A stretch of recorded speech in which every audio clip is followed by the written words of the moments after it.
Today we read about the cases of downward edge, or you can say that rules of downward edge, where in what cases we use our downward edge.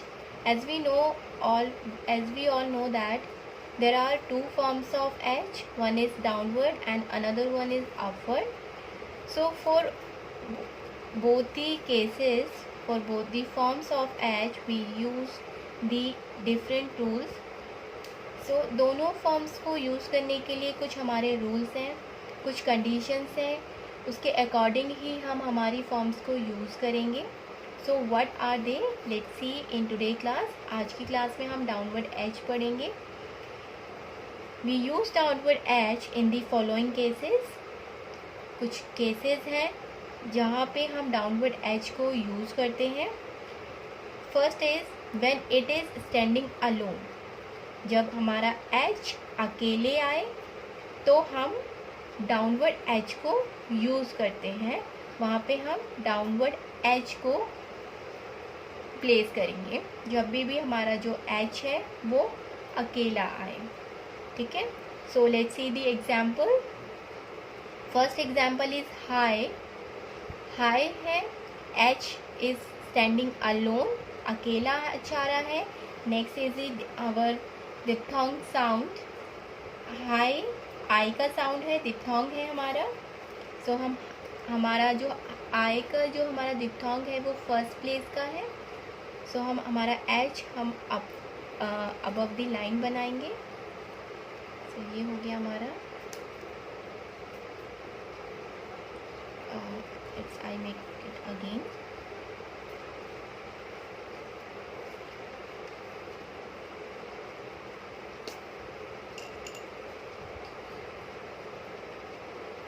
H and I. High. Okay, ये हो गया high. यहाँ पे हमारा जो है H था, हमारा कॉन्सोनेंट एच था, वो अकेला आ रहा था. एंड हाई के बाद हमारा दिप्थोंग साउंड है, so we place it. Next is he. Again H is coming alone, he. E का sound, it means this is the third place of vowel. So we make our stroke, cut the line और through the line. He. Dark, he. Next, hey. Again standing alone, hey. Dark, dark vowel है. Next is hue. H and U. Hue. Hue. U का sound. It means this is the third place of diphthong. In all the above cases, you will notice that H is the only consonant in the word. आपने ऊपर के सारे cases में, examples में आपने देखा जो H था वो अकेला ही एक हमारा कॉन्सोनेंट था वर्ड में. High is the complete word. But अगर हम हमारे शॉर्ट हैंड राइटिंग में देखें तो जो हमारा H है वो हमारा कॉन्सोनेंट है. एंड IGH, हाई आई का साउंड है, इट मीन्स वो हमारा दिप्थोंग है. सो जो एच है वो हमारा एक अकेला कॉन्सोनेंट है वर्ड में. ठीक है. It means it is standing alone, अकेला आ रहा है. There is no other consonant, उसके बाद कोई भी कॉन्सोनेंट नहीं है. These strokes have been position according to the first heard vowel in them. So जो भी ये हमारे स्ट्रोक्स लिखे जाएंगे, मीन्स जो हमारा एच लिखा जाएगा वो उसके पोजीशन के अकॉर्डिंग लिखा जाएगा. जो भी हमारे वॉवेल की साउंड सुनाई देगी, जो भी हमारे कॉन्सोनेंट के साथ वॉवेल का साउंड आ रहा है, उसके अकॉर्डिंग ही हम हमारा स्ट्रोक को प्लेस करेंगे. क्लियर. जैसे कि हाई, आई का साउंड था, अबव दी लाइन लिखा जाता है, फर्स्ट प्लेस का दिप्थोंग है. So we write the our stroke above the line. Next example, he, third place of vowel, so we make our stop through the line, or you can say that cut the line. Same as hey, hue. ठीक है, हे हमारा जो था वो second place का vowel था, so we place our stop on the line. ठीक है, सो जो भी आपको आपके कॉन्सोनेंट के साथ वॉवेल साउंड सुनाई देगी, फर्स्ट वॉवेल साउंड, वो आपको उसके अकॉर्डिंग ही अपना स्टॉप बनाना है और प्लेस करना है. ठीक है. Second case is, or second rule is, when H is followed either by K or G, अगर H के साथ जो है हमारा K and G आए, उस केस में हम कैसे हम उस केस में भी हम डाउनवर्ड एच ई हमारा यूज़ करेंगे. उसके K और G के साथ भी H जो है डाउनवर्ड आएगा.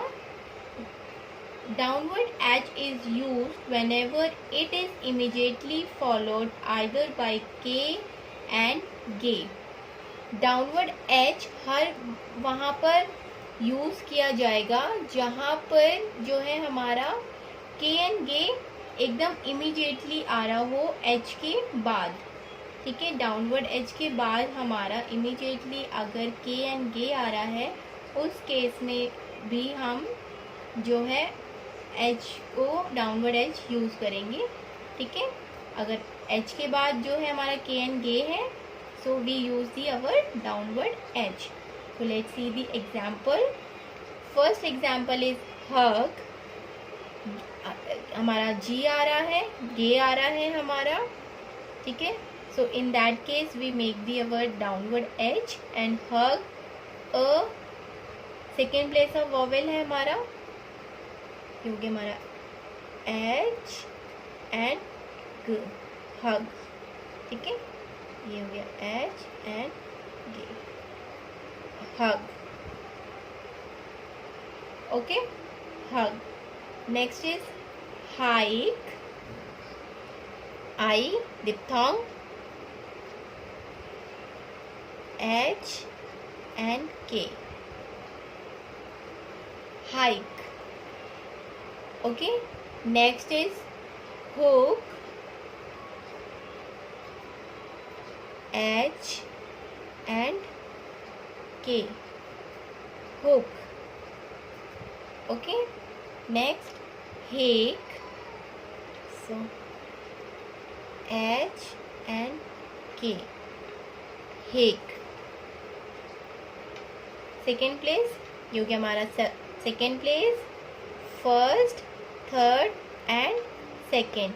But as you can see in all the examples that H is immediately followed by our K and G in the following examples. ठीक है, इधर हमारा hug G आ रहा था, G का साउंड है, hike, K, hook, hake.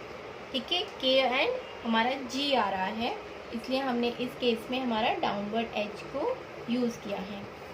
So in all the above cases H is written downward because according to the rule if H is followed by K और K, downward H is used. आप सारे ऊपर के examples में देख सकते हैं कि हमने डाउनवर्ड H यूज़ करा है. क्यों? क्योंकि हमारे रूल के अकॉर्डिंग अगर H हमारा फॉलोड होता है, H के बाद K एंड G आता है, सो हम डाउनवर्ड H को यूज़ करते हैं. For example in the word hug H is followed by G and in hike, hook and heck H is followed by K. Therefore downward form of H is used. आप देख सकते हैं examples में कि H जो है followed by G है, ठीक है, जिसको हम गे प्रोनाउंस करते हैं, एंड हाइक, हुक, हेक में जो है फॉलोड बाय K है H हमारा, इसलिए इस केस में हमने हमारा डाउनवर्ड फॉर्म यूज़ करी है H की. ओके, सो और दे टू आर दी रूल्स और cases of downward H. You may be knowing by now that a consonant is positioned according to the principle of position of writing.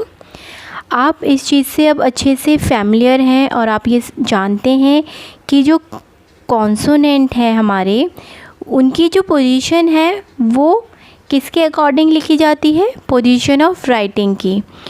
Position of writing means कि जो vowel हैं उनके जिस place पे वो आ रहे हैं उनके साउंड के अकॉर्डिंग ही हमारे कॉन्सोनेंट की जो पोजीशन है वो लिखी जाती है।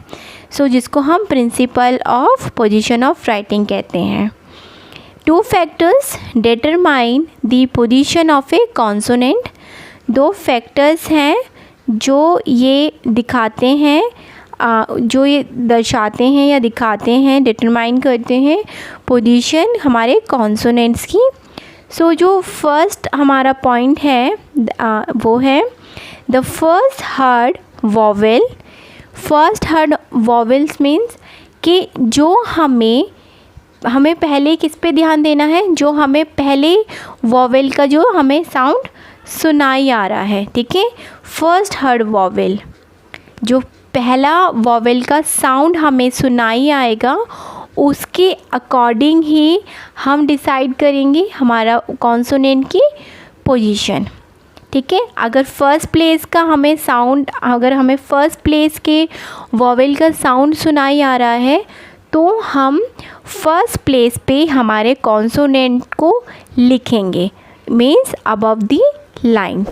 अगर हमें फर्स्ट हर्ड जो हमारा वॉवेल है, हमें पहले अगर थर्ड प्लेस के वॉवेल की साउंड आ रही है तो हम उसको थ्रू द लाइन लिखेंगे, ठीक है।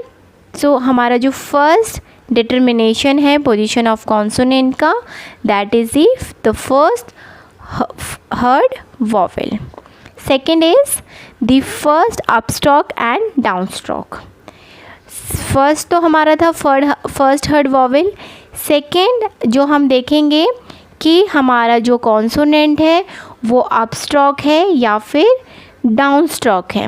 हमने दोनों तरीके के दोनों तरीके के हमने कॉन्सोनेंट्स पढ़े हैं, अपवर्ड भी एंड डाउनवर्ड भी।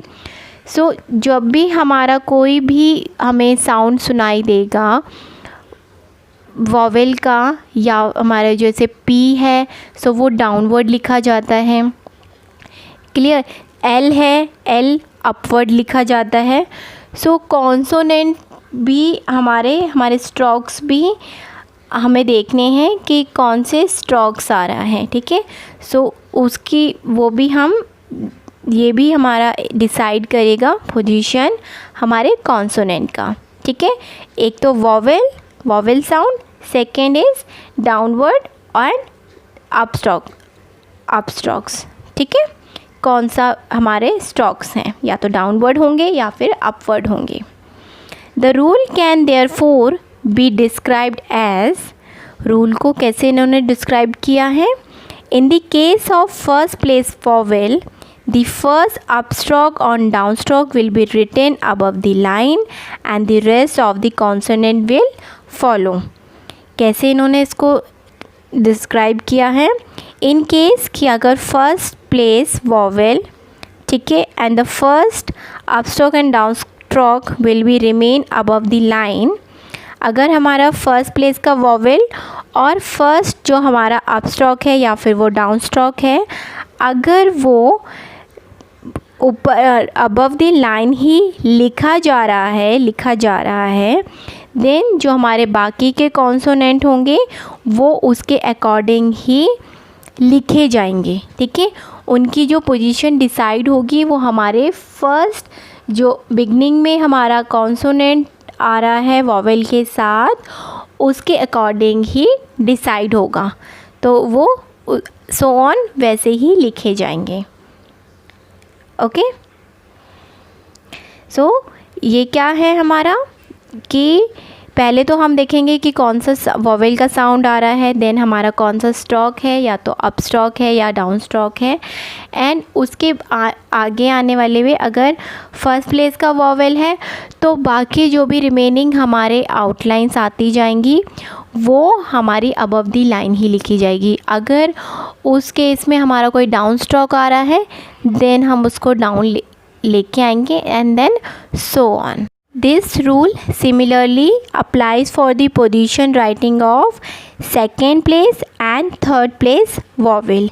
यही सेम रूल जो हमने अभी फर्स्ट प्लेस के लिए हमने पढ़ा, यही सेम रूल हमारा सेकेंड प्लेस वॉवेल के लिए भी and third place of vowel के लिए भी अप्लाई होता है।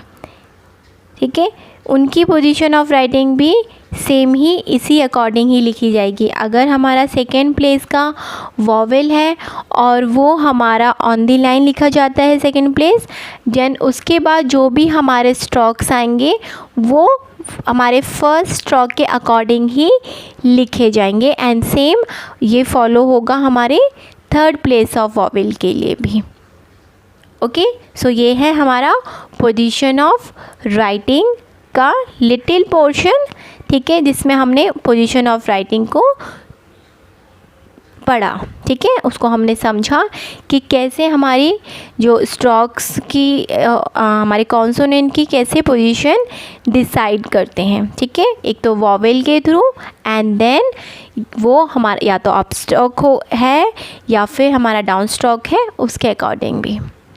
ठीक है, उसके अकॉर्डिंग ही हमारे आउटलाइन की पोजीशन डिसाइड होती है, या फिर आप कह सकते हैं हमारे कॉन्सोनेंट की, जिसको हम principle of position of writing भी कहते हैं। ठीक है। Hey there. Subscribe to my channel. And also press this bell icon.